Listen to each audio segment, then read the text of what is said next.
మాజీ మంత్రి ప్రకాశం జిల్లా సీనియర్ నాయకులు సిద్ధా రాఘవరావు మళ్ళీ వైఎస్ఆర్సీపీలోకి రాబోతున్నారంటే అవుననే సమాధానం రాజకీయ వర్గాల్లో వినిపిస్తోంది.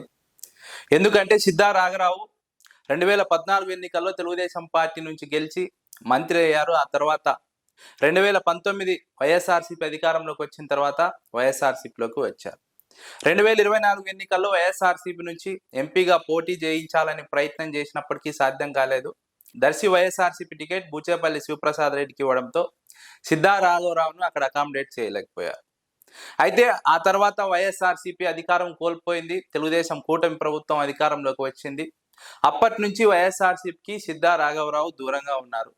కేవలం వ్యాపారాలకు పరిమితమయ్యారు. రాజకీయాలకు పార్టీకి పూర్తిగా దూరంగా ఉంటున్నారు. కానీ ఇటీవల మాత్రం సిద్ధా రాఘవరావు తెలుగుదేశం పార్టీతో టచ్లోకి వెళ్ళినట్టు రాజకీయ వర్గాల్లో ప్రచారం జరుగుతోంది.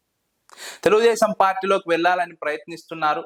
తెలుగుదేశం పార్టీలో దర్శి నుంచి బాధ్యతలు కోరుతున్నారు. తనకు కానీ తన కొడుకు కానీ బాధ్యతలు ఇవ్వాలని అడుగుతున్నారు. కానీ తెలుగుదేశం పార్టీ సిద్ధా రాఘవరావును తీసుకోవడానికి సుముఖత వ్యక్తం చేయలేదు. ఎందుకంటే 2019 తర్వాత వైఎస్ఆర్సీపీలోకి వెళ్ళారు. వైఎస్ఆర్సీపీ అధికారం కోల్పోయిన తర్వాత మళ్ళీ ఇప్పుడు తెలుగుదేశం పార్టీలోకి వస్తే చేర్చుకోవడం ద్వారా పార్టీలో రాని మెసేజ్ వెళ్తుంది. అదే సమయంలో గతానికి భిన్నంగా ఈసారి వలసలకు ఆచితూచి గ్రీన్ సిగ్నల్ ఇవ్వాలన్నది చంద్రబాబు నారా లోకేష్ నిర్ణయంగా రాజకీయ వర్గాల్లో కీలకమైనటువంటి చర్చ జరుగుతుంది. అందుకే సిద్ధా రాఘవరావు చేరికకు తెలుగుదేశం పార్టీ మీనమేషాలు లెక్క పెడుతోంది. ఒకవేళ చేరినా కేవలం పార్టీలో నామమాత్రంగా ఉండాల్సిందే కానీ దర్శి బాధ్యతలు మాత్రం ఇచ్చే ప్రసక్తి లేదని రాజకీయ వర్గాల్లో చర్చ జరుగుతుంది. ఇప్పటికే గొట్టిపాటి లక్ష్మి దర్శి ఇన్ఛార్జ్ గా ఉన్నారు. గొట్టిపాటి రవికుమార్ అన్న కూతురు. ఇప్పుడు దర్శి బాధ్యతలు సిద్ధా రాఘవరావుకి ఇవ్వాలంటే సాధ్యం కాదు. కాబట్టి ఒకవేళ పార్టీలోకి వచ్చినా నామమాత్రంగా ఉండాల్సిందే,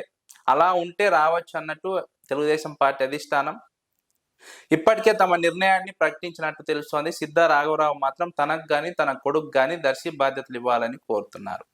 కాబట్టి తెలుగుదేశం పార్టీతో ఇప్పుడు సిద్ధా రాఘవరావుకు డీల్ క్లోజ్ అయ్యే పరిస్థితి లేదు. ఎందుకంటే తెలుగుదేశం పార్టీ సిద్ధా రాఘవరావు పట్ల అంత ఆసక్తి చూపడం లేదు. సిద్ధా రాఘవరావు మాత్రమే ఆసక్తి చూపుతున్నారు.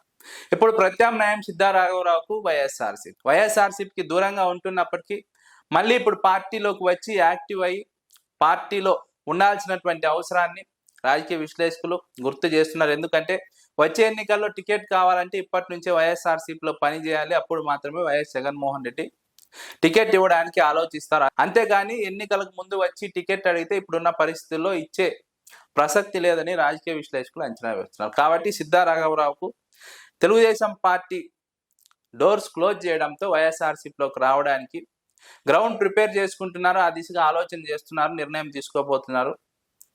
తన అనుచరులతో అనుయాయులతో సంప్రదింపులు జరుపుతున్నారు. వైఎస్ఆర్సీపీలోకి మళ్ళీ వెళ్తే ఎలా ఉంటుంది పరిస్థితి, వైఎస్ఆర్సీపీలోకి వెళ్ళడం వల్ల ఎలాంటి లాభం ఉంటుందనే అంశాలపై అంచనా వేసుకుంటున్నారు.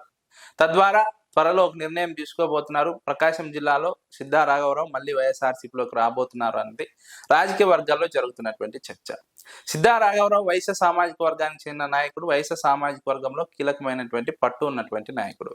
సిద్ధా రాఘవరావు లాంటి నాయకుడు మళ్ళీ యాక్టివ్ అయితే వైఎస్ఆర్సీపీలోకి వస్తే వైఎస్ఆర్సీపీ అది పాజిటివ్ గా మారుతుంది. వైఎస్ఆర్సీపీ బలపడుతుంది. వైశ్య సామాజిక వర్గంలో వైఎస్ఆర్సీపీ ఓటు బ్యాంకు కూడా మరింత పుంజుకుంటుందని రాజకీయ విశ్లేషకులు అంచనా వేస్తున్నారు. అది ప్రకాశం జిల్లా వరకు మాత్రం పరిమితం కాకుండా రాష్ట్ర వ్యాప్తంగా కూడా సిద్ధా రాఘవరావుకు వైశ్య కమ్యూనిటీలో మంచి నేమ్ ఉన్నటువంటి నేపథ్యంలో వైఎస్ఆర్సీపీకి అది కలిసి రాబోతుందని అంచనా వేస్తున్నారు. అయితే సిద్ధా రాఘవరావు ఎప్పుడు వైఎస్ఆర్సీపీలో చేరబోతున్నారు, సిద్ధా రాఘవరావు ఎంట్రీ ఎలా ఉండబోతోంది, ఇలా రకరకాల అంశాలపై ఒక ప్రశ్న మాత్రం ఉంది. కానీ సిద్ధా రాఘవరావుకు మాత్రం ఇప్పుడు ఉన్నటువంటి ఆప్షన్ వైఎస్ఆర్సీపీగా రాజకీయ విశ్లేషకులు అభిప్రాయపడుతున్నారు.